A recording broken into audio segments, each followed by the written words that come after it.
తొందరగా పదండి. Sorry sir, నా ఫ్యామిలీని చంపేస్తానని బెదరు కొట్టాడు సార్. Sorry sir. మహా, జరిగింది ఎవరికి చెప్పుకో.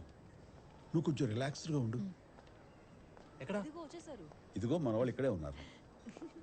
రండి మా లక్ష్మి గారు, మీ జ్యువెలరీ షాపింగ్ కోసమే వెయిటింగ్ ఇక్కడ. నువ్వు వెళ్ళమ్మా, నేను వచ్చేస్తాను. బాయ్ మాస్టారు.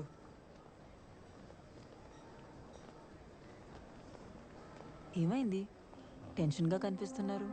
అలెక్స్,